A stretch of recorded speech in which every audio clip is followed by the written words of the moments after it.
வணக்கம் நண்பர்களே. நம்ம வாழ்க்கையில் எவ்வளோ பிரச்சனை பார்த்துருப்போம். இன்றைக்கி ஒரு பிரச்சனை பற்றி பார்க்கலாம். வாங்க வீடியோக்குள்ளே போகலாம்.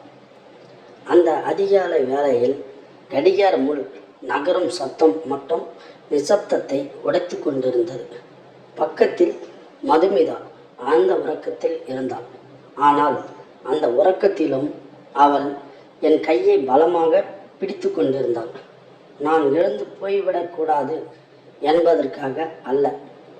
நான் இல்லாத அந்த வீடு அவளுக்கு ஒரு அந்நிய தேசமாக தெரிந்ததுதான் காரணம். என் பெயர் கார்த்திக். திருமணமாகி 2 வருடங்கள் ஆகிறது. என் குடும்பம் என்றால் என் அம்மா காமாட்சி, என் தங்கை திவ்யா, அப்புறம் என் மனைவி மதுமிதா. மதுமிதா ஒரு மென்மையான சுபாவம் கொண்டவள். ஆனால் திருமணமான சில மாதங்களிலேயே அவள் ஒரு அறைக்குள் சுருங்கி போனாள். நான் வேலைக்கு கிளம்பி விட்டால் நான் மீண்டும் வரும் வரை அவள் அந்த அறையை விட்டு வெளியவே வரமாட்டாள். கசப்பான கடந்த காலம்.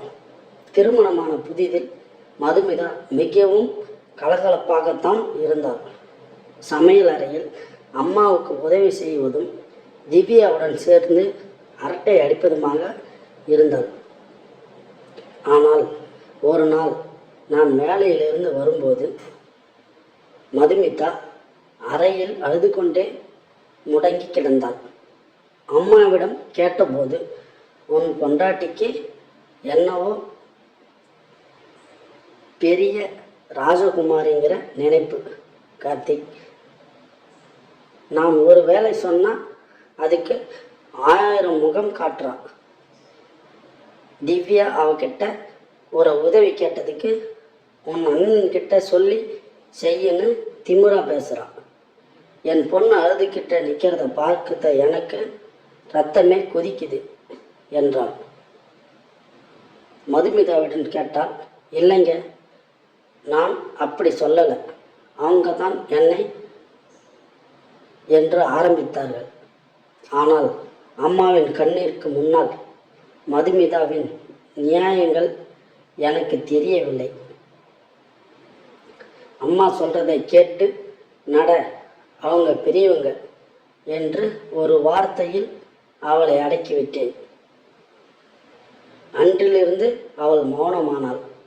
சிறைக்குள் ஒரு சிட்டுக்குருவியாக நாட்கள் நகர நகர வீட்டின் சூழல் மாறத் தொடங்கியது.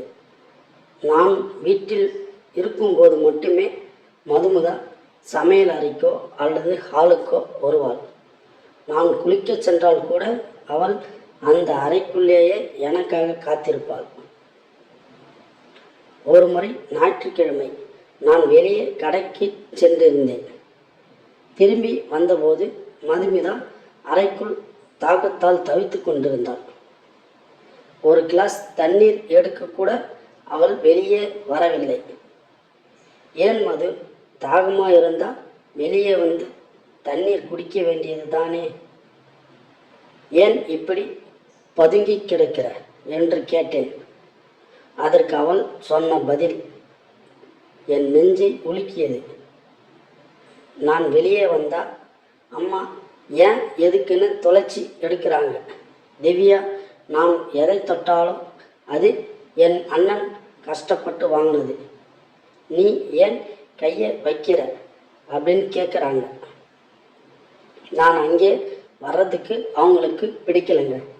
அதான் நீங்கள் இல்லாதப்ப நான் வெளியே வர்றதே இல்லை என்றாள். அப்போதும் நான் அம்மாவின் பக்கமே நின்றேன். நீ எதையாவது தப்பாக நினச்சிட்டு இருப்ப, அவங்க அப்படி செய்ய மாட்டாங்க என்று சமாதானம் செய்தேன். உண்மையை உணர்ந்த அந்த நிமிடம் அன்று அலுவலகத்தில் வேலை முடிந்து சீக்கிரமே வந்து விட்டேன். யாரிடமும் சொல்லாமல் பின்வாசல் வழியாக உள்ளே நுழைந்தேன். ஹாலில் அம்மாவும் திவ்யாவும் அமர்ந்து சாப்பிட்டு கொண்டிருந்தார்கள். மேஜையில் விதவிதமான பலகாரங்கள். அப்போது திவ்யா சொன்னாள், அம்மா அந்த மதுமிதா இன்னும் ரூம்லேயே தான் இருக்கா போல. அவளுக்கு பசிக்காதா?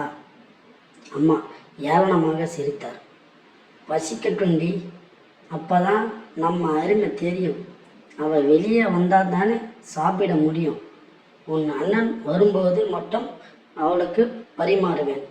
மற்ற நேரத்தில் அவளை சமையல் ரூமுக்குள்ளே விடாதே. அவளை அப்படியே ஓரங்கட்டினா தான் உன் அண்ணன் முழுசாக நம்ம பேச்சை கேட்பான் என்று கூறினான். திவ்யா சிரித்து கொண்டே, ஆமாம்மா, அவளோட புது பட்டுப்புடவைய அவளுக்கு தெரியாமல் பீரோவில் இருந்து எடுத்துட்டேன். கேட்டால் எங்கே வச்சேன்னு தெரியலன்னு சொல்லியிருக்கேன்.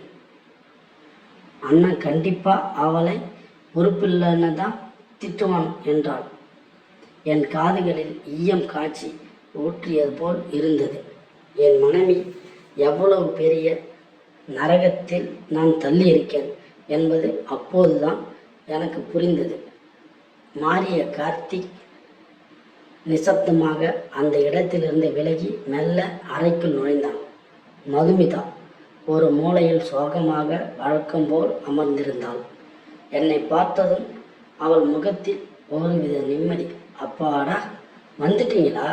பசிக்குதா என்று ஓடி வந்து என் கையை பிடித்தாள். மது, கிளம்பு, இப்போவே வெளியே போகிறோம் என்றேன். இப்போவே வா, அம்மா கிட்ட சொல்லட்டுமா என்று பயந்து போய் கேட்டாள். இனிமே நீ யார்கிட்டையும் சொல்ல தேவையில்ல, பயப்பட வேண்டாம். நீ என் மனைவி, இந்த வீட்டோட மருமகள், உனக்கு எல்லா உரிமையும் இருக்கு என்று அவளை கையோடு ஹாலுக்கு அழைத்து வந்தேன். அம்மாவையும் திவ்யாவையும் பார்த்தேன். என் பார்வையில் இருந்து கோபம் அவர்களை மௌனமாக்கியது. அம்மா, இனிமே மதுமிதா இந்த வீட்டு அறைக்குள் மட்டும் இருக்க மாட்டா. இந்த வீடு அவளோடதும் தான். அவகிட்ட இருந்து எடுத்த புடவையை முதற்கொண்டு எல்லாத்தையும் மரியாதையாக திருப்பி கொடுத்துருங்க. இல்லைனா ஒரு நிமிடம் கூட நான் இங்கே இருக்க மாட்டேன் என்று காரசாரமாக சொன்னேன். மதுமிதா என் கையை இறுக்கமாக பிடித்து கொண்டாள். ஆனால் இந்த முறை பயத்தினால் அல்ல, தன் கணவன் தனக்காக இருக்கிறான் என்கிற நம்பிக்கையினால். முடிவுரை. உறவுகளே, நண்பர்களே, பல நேரங்களில் நாம் பெற்றோர்கள் மீதான பாசத்தில் நம்மை நம்பி வந்த நம் மனைவியின் கண்ணீரை யாருமே கவனிப்பதில்லை. மனைவி என்பவள் ஒரு அறைக்குள் அடைக்கப்பட்டு இருக்க வேண்டிய அடிமை அல்ல. உங்கள் வாழ்க்கை பயணத்தில் சரிபாதியாக உரிமையுள்ளவள். அவளுக்கு நீங்கள் கொடுக்கும் மிக பெரிய பலம் உங்கள் ஆதரவு மட்டுமே. நன்றி நண்பர்களே. இது போன்ற மேலும் சிறுகதை மற்றும் மோட்டிவேஷன் வீடியோக்களுக்கு நம் சேனலை சப்ஸ்கிரைப் பண்ணுங்கள். மறக்காமல் பெல் பட்டனை அழுத்துங்க. நண்பர்களுக்கு ஷேர் பண்ணுங்கள். நன்றி, வணக்கம்.